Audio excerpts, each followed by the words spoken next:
Manipur Top Trending News na tungan-tungan reliable source sindagi lakot jaraga mata-matam di oiba maru oiba i-pausin patukuna khanghanjari Mini hingdasu lana chatpa yade lining lambidasu lana chatpa yade panthongna sumna phongdokli hawjik Meitei ekhogi achumba lambini taklibasi kuki na Meitei gi mathakta landarakpani Meitei na hana kuki mathakta landabani haibasi Meitei su yade laina su yaroi Meitei da ranba siba haibasi Meitei ne nithau panba lamdam sida mitop mian mayam ama khundarakpa leiba khundaminaribasi Meitei gi lamdani Meitei nungsiba masak phongbani Meitei ekoina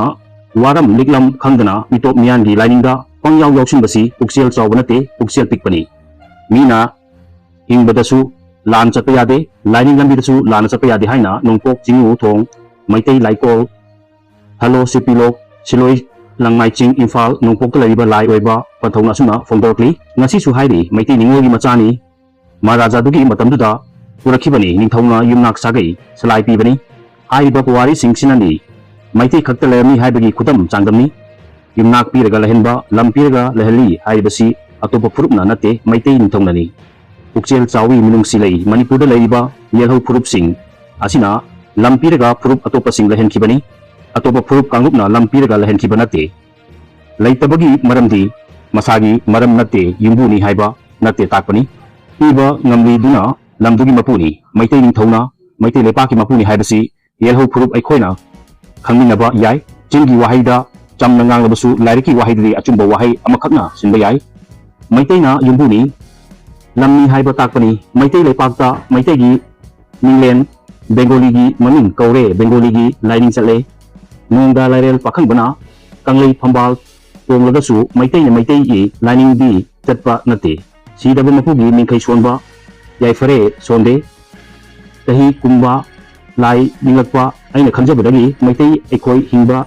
lanba yade pokpa siba lanba yade lining lanba yade laison lanba yade arangmana atumbabu maithiba piba yade mi sire angang pokre haiduna laida pot tattaba yade mi pokta hinglambana nongar khaba layo khaba matamda chara heloisi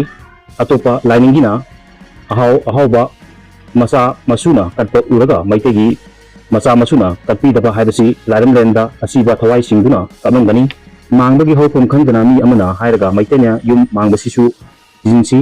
yumsu ingkolsu mi ekoisu lai maralni Meitei ekoina yum manglagasu atopa lai langsilaga tharom pangthokpa yariba dunadi yum mangdi haibagi masakni mina migi mapok masak khangba aigi mapok masak khangba poktagi mahi yanbani Meitei ekogi ipok masak khanglasi mian lining masak khanglasi lainingda lamhang halaga uru leiraga nonganba masak khangbase Meitei nonganbagi numitki anganba masak khangsi Langban thana lakpada Meitei lining safonglasi Meitei lining chatuna Meitei lining liklamda nongakhaba ipa ipusingbu laigumna ninglasi Langban aisoi leisoi katsi luklen katsi Meitei ibana tara mathel thongduna Meitei lining chak katlasi Meitei mapok tapoklaba mapu mingkhai son khribriba yai fare haiba wahai kauthoknaga mitop miangi lainingna mongpham maikhum khumkhraba mian lainingda nongakhaba ipa ipu hi machu langna setkhaba ipa ipu koloi minglen onthokkhaba hamlang luhup kokthok pikhaba ipa ipu ima event makpu mirel ikau horasi thawai koksilasi hingba Meitei gi mapokta pokpiro sagai salai isa isuda halaklo mapu yathang uduna mapugi matik meyai sandoknaba Meitei lepakta halakle Meitei oina hingbani mitop mian lainingda lai sonduna nongga kibani malen laisa namba Meitei mapokta halaklasi Langban Meitei thabani Thanil Meitei thabani asibaga ahingbaga wari sanaba pausanba thani ipa ipu event ima ingatpa thani mitop mian gi laisonda Langban chara kamlaroisi Meitei pibana chak thongduna Meitei gi ukok lai makok mapuren sidabagi mingkhai isonduna Meitei Langban tha Meitei luklen katpaga loinana Meitei piba chak thongba yokhatlasi Meitei ekoina ipa ipu ima event ichin inau laikidrabada luklen kattaba haibasi nomagi minglen kawkani ipa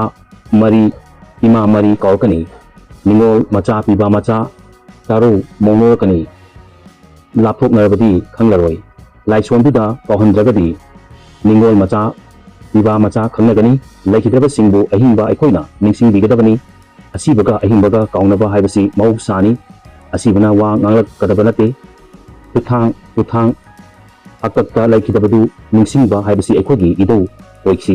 Meitei ꯑꯩꯈꯣꯏꯗꯤ ꯃꯥꯡꯂꯕ ꯃꯄꯣꯛꯀꯤ ꯄꯨꯟꯁꯤꯅꯤ, ꯂꯥꯏꯅꯤꯡꯊꯧ ꯅꯤꯡꯂꯒ ꯃꯩꯇꯩꯅꯤ ꯍꯥꯏꯔꯒ ꯃꯤꯇꯣꯞ ꯃꯤꯌꯥꯟꯒꯤ ꯂꯥꯏꯅꯤꯡꯗ ꯆꯥꯛ ꯀꯠꯄ, ꯍꯩ ꯀꯠꯄ ꯍꯥꯏꯕꯁꯤ ꯉꯁꯤꯒꯤ ꯃꯩꯇꯩ ꯃꯤꯄꯣꯛ ꯂꯣꯟꯅ ꯃꯩꯇꯩ ꯅꯝꯁꯤꯜꯂꯝꯕꯒ ꯊꯝꯕ ꯀꯧꯏ꯫ ꯂꯥꯏꯁꯣꯟꯅ ꯏꯅꯥꯠ ꯃꯁꯛ ꯈꯪꯕꯅꯤ, ꯂꯥꯏꯁꯣꯟꯅ ꯂꯥꯏꯒꯤ ꯃꯃꯤꯡ ꯈꯪꯕꯅꯤ, ꯂꯥꯏꯐꯝ ꯈꯨꯕꯝ ꯈꯪꯕꯅꯤ, ꯍꯧꯔꯛꯐꯝ ꯈꯪꯕꯅꯤ, ꯅꯨꯡꯁꯤꯕ ꯃꯁꯛ ꯈꯪꯕꯅꯤ, ꯂꯧꯔꯤ ꯌꯨꯝꯐꯝ ꯀꯟꯕ ꯉꯝꯕꯅꯤ꯫ ꯍꯧꯔꯛꯂꯁꯤ ꯃꯩꯇꯩ ꯃꯄꯣꯛꯂꯣꯟ, ꯍꯧꯔꯛꯂꯁꯤ ꯅꯝꯁꯤꯜꯂꯝꯕ ꯃꯩꯇꯩ ꯆꯥꯛꯐꯣꯡꯂꯁꯤ꯫ ꯃꯩꯇꯩ ꯑꯩꯈꯣꯏ ꯂꯥꯏꯅꯤꯡ ꯀꯠꯄ, ꯍꯩꯅꯤꯡ ꯂꯥꯟꯅ ꯆꯠꯈꯤꯕ, ꯀꯠꯄꯗ ꯑꯣꯟꯅ ꯇꯩꯅꯈꯤꯕ ꯃꯩꯇꯩ ꯂꯥꯏ ꯃꯁꯛ ꯇꯥꯛꯂꯁꯤ꯫ ꯂꯥꯡꯕꯟ ꯍꯩꯁꯣꯏ ꯂꯩꯁꯣꯏ ꯄꯨꯛꯂꯦꯟ ꯀꯠꯄ ꯍꯥꯏꯕꯁꯤ ꯃꯩꯇꯩ ꯑꯩꯈꯣꯏꯒꯤꯗꯤ ꯌꯥꯝꯅ ꯐꯖꯕ, ꯃꯩꯇꯩꯅ ꯑꯉꯟꯕ ꯃꯁꯛ ꯎꯕꯒ ꯄꯥꯡꯀꯛꯅꯤ꯫ ꯃꯩꯇꯩ ꯑꯩꯈꯣꯏꯅ ꯂꯥꯏꯅꯤꯡ ꯂꯥꯟꯅ ꯆꯠꯅꯍꯜꯂꯔꯣꯏꯁꯤ, ꯍꯩꯀꯠ ꯂꯩꯀꯠ ꯆꯨꯝꯍꯧꯔꯁꯤ, ꯃꯩꯇꯩ ꯂꯥꯏꯅꯤꯡꯒꯤ ꯃꯥꯏꯌꯣꯟꯗ ꯆꯨꯝꯍꯟꯍꯧꯔꯁꯤ꯫